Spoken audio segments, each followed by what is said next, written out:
So what I have is a section from a longer poem, which is written in the voice of a, oops, oh yeah, I'm not plugged in or something. I'm not used to mics.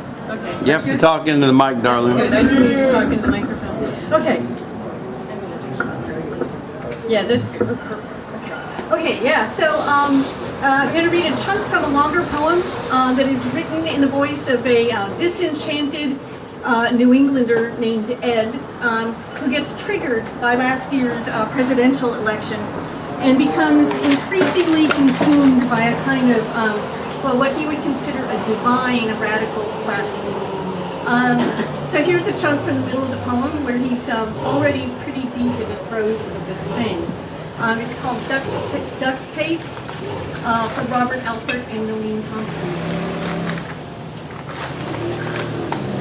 There's a girl I like to talk to down at the hideout. The skinny, sad-eyed one with the slightly crooked tooth and the glimmer of gallows humor.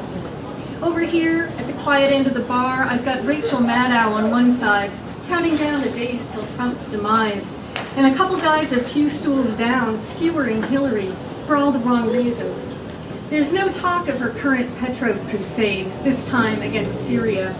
Not so much as a single mention of her sodomy crescendoed, shit-stained destruction of Libya, the liberal lady's own Iraq. Patience pours me another pint, and I'm thinking she might just be the one soul in this rattling town who could fathom what I'm up against. I tell her I've been scrambling across alleys, oceans, snake beds, tracking the scent of the stained. And when I see that warm, that sweet, that milky little trickle of understanding in the sad-eyed smile she gives me, it strikes me maybe it's all been for her.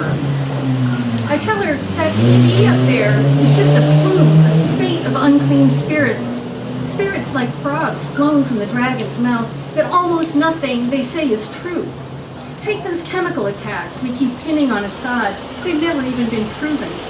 Or the bright red line Obama drew, a great red dragon's long bright tail, strung around the neck of a nation, a line no leader would cross. Regime change, standard operating procedure. The powers that be know their stories no longer need to add up. I try to tell her it's a contest of inversions.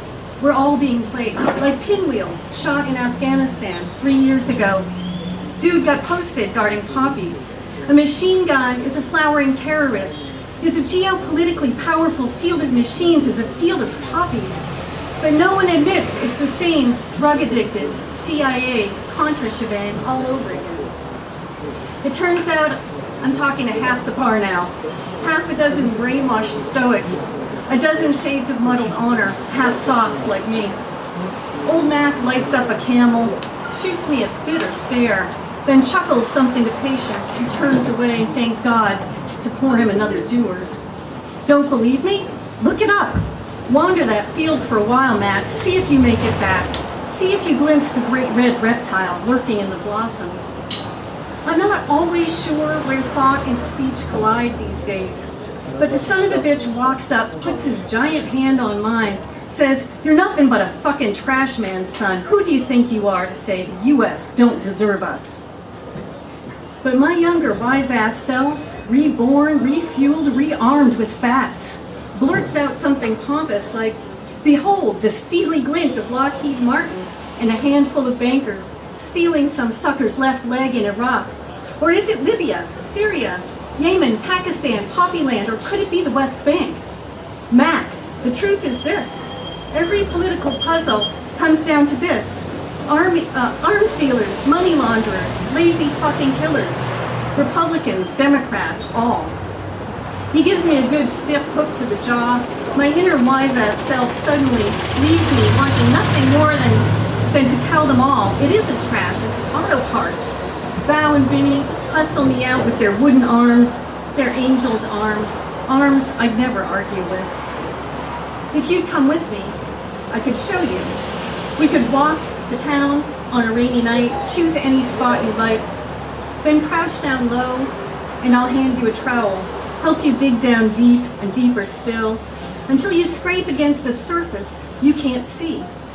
The fascism that hides below the fascism they're always warning us about. Inversions, rigged elections, stories that don't even need to make sense. Below the piles of slogans, below the pavement slick with rain, below the stillness of the western night, tiptoes a scent of smoldering. Cities, catatonic strips of land, ordinary bodies scorched, nations lit by invisible hands. Our jihadists, our barrel bombs, our chemical attacks, aimed wherever there's a glimmer we haven't stolen yet. We are the dragon's thrones, the dragon's wrath, a junkie the size of a continent, craving a black gold fix. Some nights, I can't stop. I lie there toying with my imaginary trowel, along with picks, chisels, blades, tools an archaeologist could simply decide to misuse. Tools that unearth and then unmake the artifact, the arrowhead, the clay pot, the etchings, the beliefs, whatever stuff the mind of a civilization could have set its feet upon. The tools are sharp and ready. My own mind is the hard-packed soil. First the tender membrane, now the neural pathways, crisscrossing the gray matter strained and taut. I dig and chip and pick away, and then, like a surgeon, I excise the lies, the CNNs, the mad-outs, the smothering silence, and for a moment, I'm so light. Sometimes I carve out the truth instead, just to see what happens. The trick is this: you can't hold both. My slow-motion thoughts moonwalk across the billowy floor of whichever dimension I've left intact, to drop the chisel, to drop the blade, as if I really could walk backward before the stories you don't even ask to make sense.